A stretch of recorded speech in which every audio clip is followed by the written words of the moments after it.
মহা প্রতাপশালী বাদশার দাপুটে পৃথিবী কম্পমান। প্রভূত ঐশ্বর্যের অধিকারী তিনি, শান শওকত ভরপুর।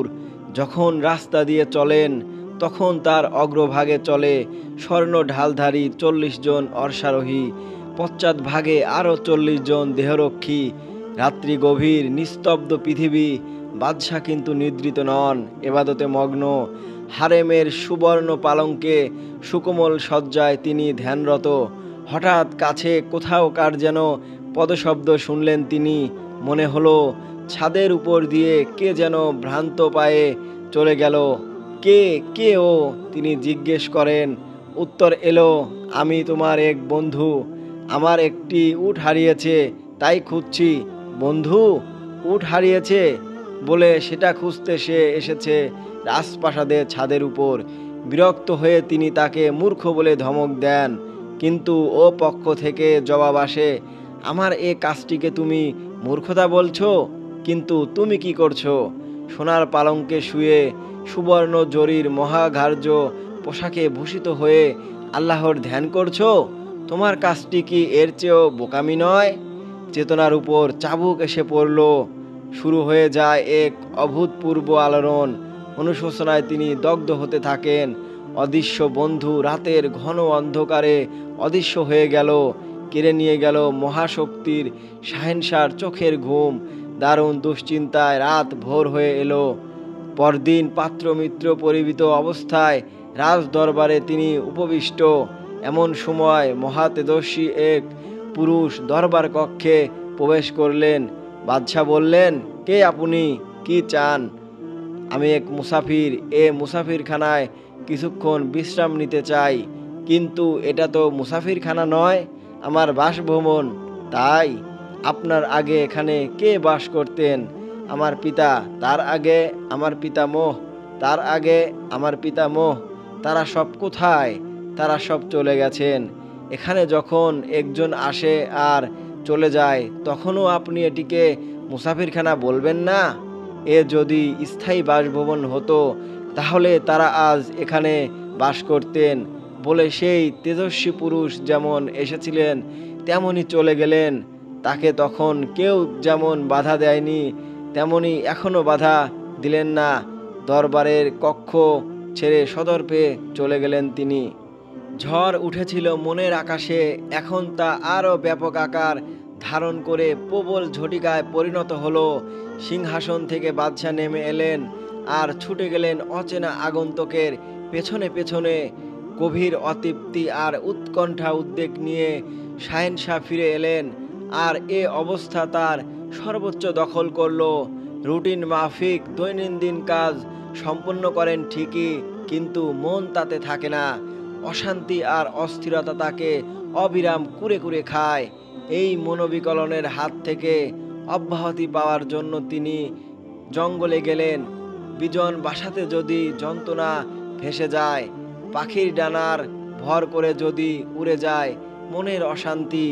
শিকারে এসে হঠাৎ তিনি দলছুটো হলেন। এখন তিনি সম্পূর্ণ একা, নিবিড় নির্জনে, নিঃসঙ্গ। হঠাৎ শব্দ এলো কানে, ইব্রাহিম, এখনো সাবধান হও, মৃত্যু আসার আগেই জেগে ওঠো। একবার নয়, এই শব্দ বারবার উচ্চারিত হলো। হঠাৎ চোখে পড়ল এক হরিণ। তাকে তাক করে যেই তীর মারলেন, তখন হরিণ বলে উঠল, ইব্রাহিম, তুমি আমাকে শিকার করতে পারবে না, বরং তোমাকে শিকার করার জন্যই আমাকে পাঠানো হয়েছে। তুমি ভ্রান্ত। এসব কাজের জন্যই কি দুনিয়ায় এসেছো? বাদশাহ হতবাক। শিকার করা হলো না। তিনি ফিরলেন, কিন্তু কি আশ্চর্য, যে ঘোড়ার উপর তিনি বসে রয়েছেন তার জিন থেকেও হরিণের কথার প্রতিনিধি উত্থিত হচ্ছে। সেই সতর্কতা সূচক সংকেত বিদ্যুৎ তরঙ্গের মতো তার স্নায়ুকোষে ছড়িয়ে গেল। নিজেকে আর সংযত রাখতে পারলেন না। দু চোখ বেয়ে নেমে এলো অশ্রুর উষ্ণ প্রবাহ। সিক্ত হলো বসন ভুবন, সিক্ত হলো তার প্রিয় অর্শ। একটি মুহূর্তে এসে তার এতদিনের লালিত জীবনকে আমলে বদলে দিল। স্থির করলেন আর লোকালয়ে ফিরবেন না, আর বাদশাহী নয়, কখনো নয়। এবার শুরু হোক তার ধ্যান মৌন জীবন। কিছু দূর গিয়ে তিনি চটের বস্ত্র পরিহিত এক রাখালের দেখা পেলেন। তার সঙ্গে বদলে নিলেন পোশাক পরিচ্ছেদ। সোনার অঙ্গ থেকে খসে গেল রাজভূষণ। বলকের বিখ্যাত বাদশাহ মুহূর্তের মধ্যে হয়ে গেলেন এক দিনাতিদিন ফকির। শুরু হলো তার অরণ্য জীবন, শুরু হলো ধ্যান।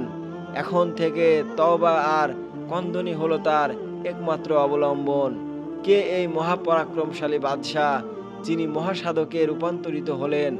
বলকের সিংহাসন ছেড়ে আসন নিলেন মানুষের বুকের তলায়। তিনিই হযরত ইব্রাহিম আদহাম রাহমাতুল্লাহি আলাই। নিবিড় নির্জনে পরিবর্তিত মানুষটি। এতপর ঘুরতে ঘুরতে চলে এলেন এক পুলের কাছে। দেখলেন একটা অন্ধ লোক পুল পার হচ্ছে। টলমল করছিল সে, হয়তো পড়েই যেত। কিন্তু ইব্রাহিম রাহমাতুল্লাহি আলাই বললেন, ইয়া আল্লাহ, একে রক্ষা করুন। কি আশ্চর্য! বলার সঙ্গে সঙ্গে দেখা গেল লোকটি শূন্যে বিচরণ করছে। আরো আলোড়িত হলো তার হৃদয় মন। তারপর এলেন নিশাপুরে, আশ্রয় নিলেন এক অন্ধকার গুহায়। দেখতে দেখতে ৯ বছর পার হয়ে গেল আল্লাহর ইবাদত বন্দিগিতে। ইবাদত মানে সে কঠিন তপস্যা। প্রতি শুক্রবার গুহা থেকে বের হয়ে তিনি বনে জঙ্গলে কাঠ সংগ্রহ করে বিক্রি করতেন নিশাপুরের বাজারে। তাতে যে আয় হতো তা দিয়ে রুটি কিনতেন। সেই রুটির অর্ধেক দান করতেন গরিব দুঃখীকে, আর অর্ধেক নিজে খেতেন। খুবই সামান্য খাবার। তাই খেয়ে জুম্মার নামাজ পড়ে আবার ঢুকতেন গুহায়। বেরিয়ে আসতেন পরবর্তী শুক্রবারে। শীতের এক গভীর রাত, গুহার মধ্য নামাজে নিমগ্ন তিনি। প্রবল শীত, তার উপর তুষারপাত। হাড় কাঁপুনে ঠান্ডায় একরকম জমে গেলেন তিনি। প্রচণ্ড সর্দি, অবস্থা খুবই ঘোলাটে। তবুও এবাদতে কোনো ব্যতিক্রম নেই, শৈথিল্য নেই। দেহ অবশ, মাথা ভারী হয়ে উঠল পাহাড় সমান। হয়তো এবাদতে এবার বিঘ্ন ঘটবে, আর হয়তো পারবেন না। একটু আগুনের যদি ব্যবস্থা হতো এ সময়, তাহলে কি চমৎকারই না হতো। এসব কথা ভাবছেন, মনে হলো কে যেন তাকে একটি চামড়ার তৈরি গরম পোশাক পরিয়ে দিল। গরম হয়ে উঠল গা গতর। পরম নিশ্চিন্তে এবাদতে রাত কেটে গেল তার। পরদিন সকালে দেখলেন গরম পোশাক নয়, তাকে জড়িয়ে আছে এক বৃহত্তর অজগর সাপ। বলা বাহুল্য, তার মনে ভীতির সঞ্চার হলো। আল্লাহর কাছে মোনাজাত করলেন, দয়াময়, যাকে আমি আপনার ভীষণ গজব স্বরূপ মনে করি, তাকেই আপনি আমার রহমত স্বরূপ নামিয়ে দিলেন। আপনার কুদরত বোঝা বড় ভার, ধন্য আপনার কারিগরি। দেখতে দেখতে মাথা নিচু করে অজগর অদৃশ্য হয়ে গেল। ইব্রাহিম আদহাম রাহমাতুল্লাহি আলাই ইবাদত বন্দিগির কথা ক্রমশ লোকমুখে ছড়িয়ে পড়ল। দলে দলে মানুষ ছুটে এলো গুহাবাসীকে দেখতে। গভীর অরণ্য জানারণ্যে পরিণত হলো। ফলে গুহা ত্যাগ করে তিনি মক্কায় চলে গেলেন।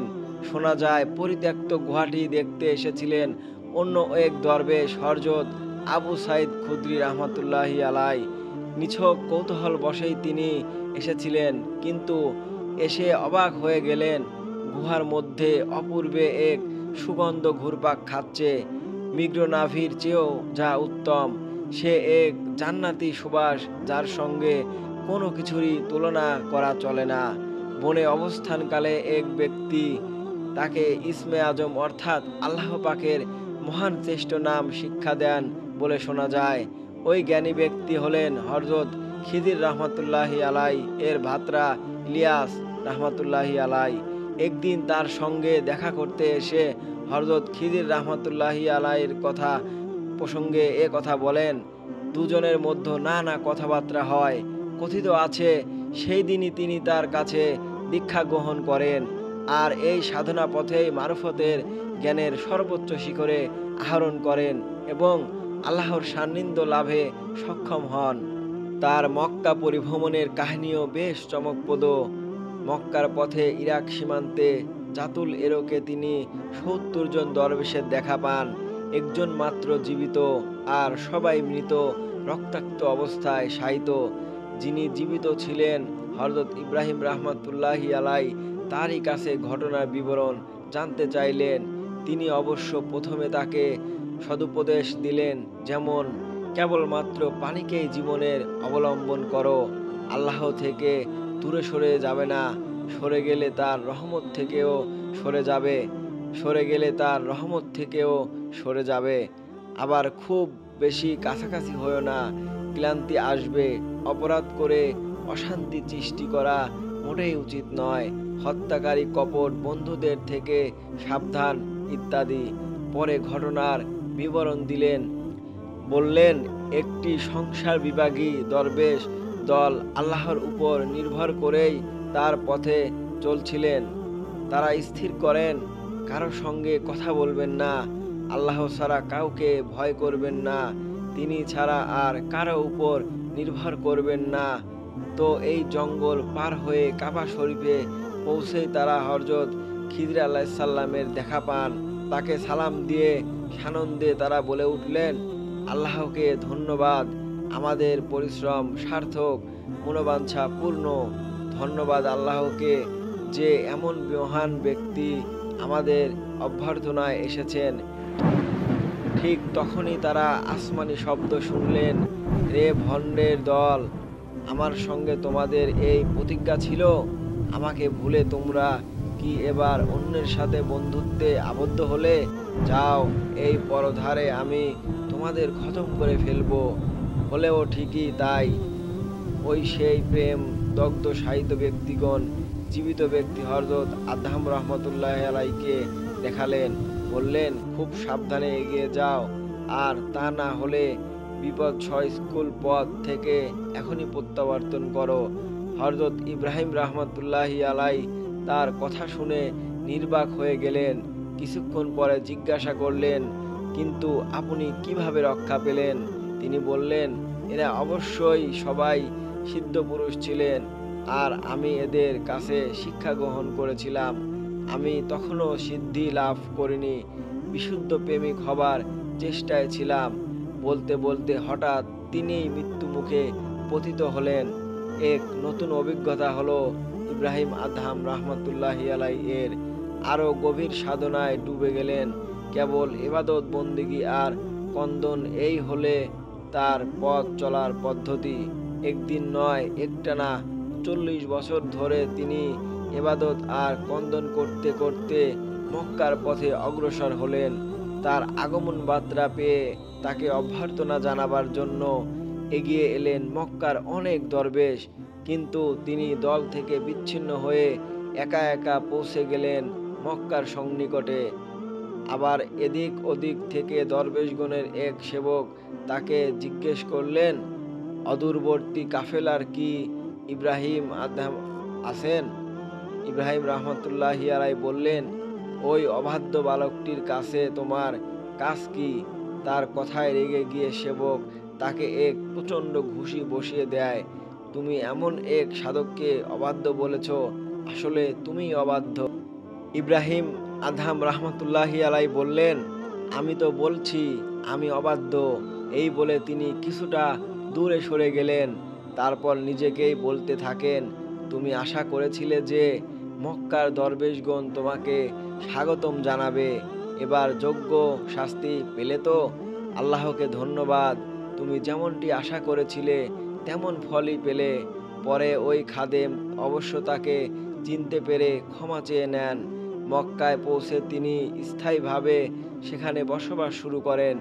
বহু লোক তার কাছে দীক্ষা নেয়। জীবিকার জন্য তিনি বনে জঙ্গলে কাঠ সংগ্রহ করে বাজারে বিক্রি করতেন। কখনো কখনো শাকসবজিও বিক্রি করতেন, রাখালের কাজও করতেন। বলক ছেড়ে আসার সময় তার স্ত্রী ও এক শিশুপুত্র বর্তমান ছিল। বড় হয়ে ছেলেটি বাপের কথা জিজ্ঞেস করেন। মা তাকে সব কথা খুলে বলেন। তিনি যে এখন মক্কাবাসী তাও তাকে জানান। মায়ের অনুমতি নিয়ে পিতার সঙ্গে মিলিত হবার উদ্দেশ্যে 4000 হজযাত্রীর যাবতীয় খরচ বহন করে হজযাত্রী ও জননী সহ তিনি একদিন এসে গেলেন মক্কায়। হরম জানালেন, তিনি তাদের দীক্ষাগুরু। এখন তিনি বনে গেছেন কাঠ কাটতে, সেগুলি বিক্রি করে আমাদের জন্য রুটি কিনবেন। পিতার কথা শুনে পুত্র ছুটে যান বনের দিকে।